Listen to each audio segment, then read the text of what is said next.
let me just share my screen real quick. Okay. I think it's sharing now. Okay, I don't know if you can see my face, but we'll see. Okay, so I did my digital ethics presentation topic on how false news or false information can get spread through social media and news sources and the effects that it has on individuals and communities. And my name's Elise, by the way. Okay, how does fake news get spread? So the main source of fake news being spread is through humans because many humans have social media um, platforms on their phones or whatever.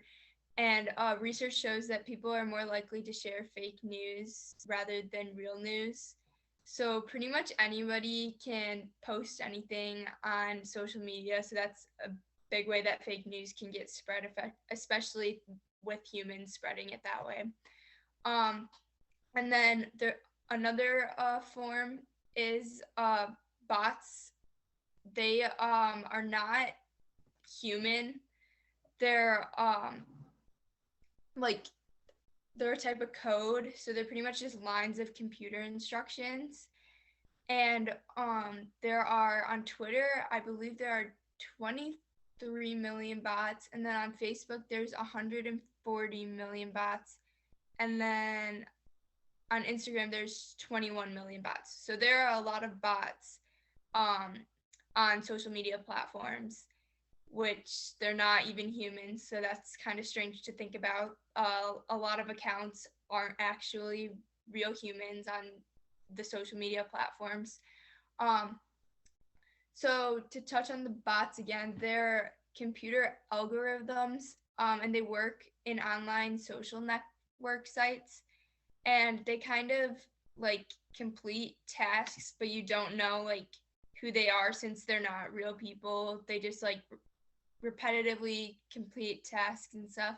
And they also simulate behavior that humans represent because they are able to learn from like certain patterns that like is displayed through the online.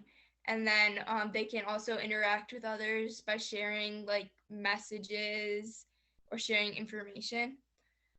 And then the next thing is cookies. You've probably seen, I'll go to the next slide real quick.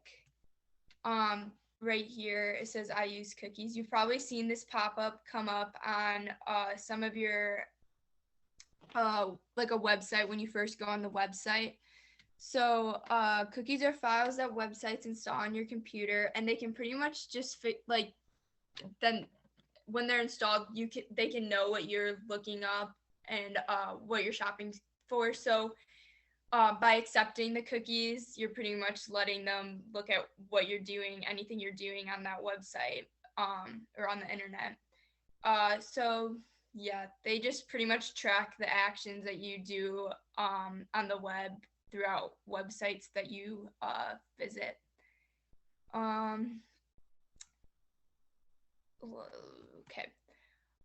There's also trolls, and trolls hold accounts on social media platforms to generate comments that argue with people. So they support and advocate for fake news stories that they are ideologically aligned with. So trolls are like actually humans. They're not robots like the bots or anything. They're actually humans, but they're looking for a fight pretty much. Um looking to argue with people. So, okay, I researched two articles, and the first article, or both of the articles that I researched, both had their titles were metaphors. And the first one was how fake news spreads like a virus, and that's the first metaphor. And so pretty much they're talking about how researchers made a model, and it helped to understand diseases that can affect people, and this relates to how fake news can be spread in several different ways. So disease can affect people more than once. So repetition is a thing that a virus can have and that fake news can have, because the more you see fake news, the more um, susceptible you are to um, believing the fake news, or the more susceptible you are to getting the virus. Um, so, um, so yeah, that's pretty much believing the fake news or not believing it. And then it also looks at, so for viruses, it looks at how many people are exposed to the virus, or how many people are exposed to the fake news in this case. And then also it can look at how many people are actually infected by the virus, and then how many people actually like are infected by the fake news or believe the fake news. And I thought that this article was interesting because it kind of related, the virus kind of related to what we're going through now with COVID. And I feel like it really related to my topic that I was looking at. So I found it a good article. And then also the next metaphor is why fake news spreads like a wildfire. And pretty much like websites and ads and companies can target um, people and audiences with the fake news easily. So that's pretty much how it spreads so quickly, like a wildfire. Um, and also, wildfires are kind of relating to what's going on right now too, because of the increase in wildfires. So, okay, some examples of fake news are Facebook bans anti-vaccination advertisements, which this wasn't true, but it was a website that people actually believed, and it might have seemed real, but it was actually not. And then another one is 3 reasons why you should stop eating peanut butter cups. This was also false. Like the information within it was not accurate. It was biased and not accurate. And then how China stole coronavirus from Canada and weaponized it, also not true. And then Facebook bans content about Holocaust denial from its site. So this one was kind of ironic because, so pretty much it's just talking about like Facebook isn't allowing people to post about how the Holocaust didn't happen because of the some people that believe that the Holocaust didn't happen. So actually, it was ironic because my AP Gov teacher was talking about this article, because we do current events in his class every other day. So he was talking about how like this exact article, how like Facebook is banning people posting about how the Holocaust didn't actually happen. So he was talking about that, which I've found out that it is not it is a fake news website, and it's full of false information and is not true. And it actually didn't happen. So I thought it was kind of funny because even my teacher fell for the fake news, and he believed the website without knowing for sure if it was fake news or not.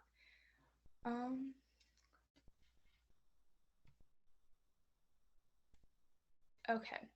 How to avoid being manipulated by fake news. So, okay. So visual misinformation is compelling because people trust images more than words by instinct.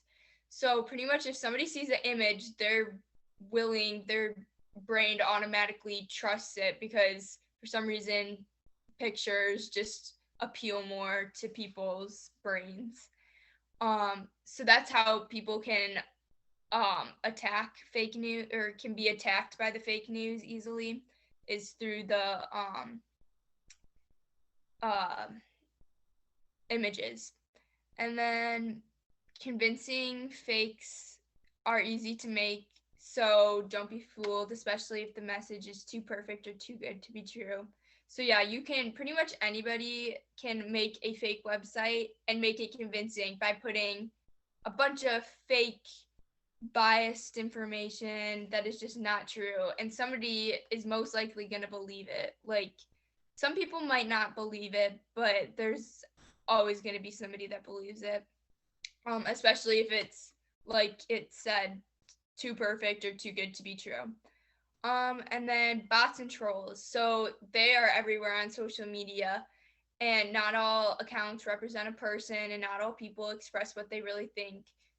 So, for example, on Instagram, you might see an account and it might be a bot. It might seem like a person, but it's actually a bot. So you can't really trust anything. That's why that's why you really shouldn't have public accounts. You should have private, so that you know exactly who is seeing your things, because there are a lot of bots and trolls everywhere.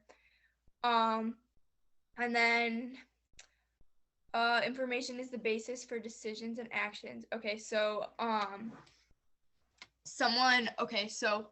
let's say you go to a website and you see some fake news, and you're able to identify that it is fake news. It is not true. You know for a fact it is not true. It is not a very trustworthy, reliable website. You may not fall for it, but most likely somebody else is going to fall for it. So, for example, your friend might see some fake news on the internet, and they might tell you about it, but they think that it's true. So then you're hearing the fake news from your friend, which you probably trust your friend, which they don't know that it's fake news. So you can't really trust your friends or your family, even your teachers, because of what I said about the Facebook bans content about the Holocaust. You really can't trust everyone, because not everyone knows if it's fake news or not. Let's see.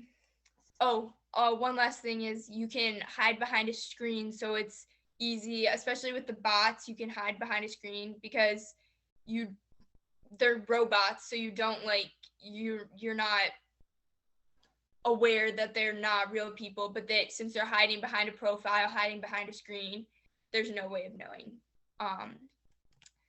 Okay, effects fake news can have on the presidential election. So, so for example, in the 2016 presidential election, it was very close, and fake news had an influence on the outcome, which could be a problem with the presidential election coming up, but I really don't think it's going to have that much of effect on the 2020 election, because I don't think the fake news is going to affect it that much. But still, a study showed that the fake news did have an outcome of the presidential election of 2016. So it does have the ability to change viewpoints or mindsets about the election and the people running. Okay. All right, that is it. There are my sources. So pretty much just to wrap up, the right thing to do is to be aware of how you can avoid being manipulated by the fake news, and try not to spread things that you don't know for sure are true. If you don't know for sure that they're true, then you probably shouldn't be spreading them, because it can easily be spread through family and friends and even teachers. So yeah, that's all. Thank you for listening.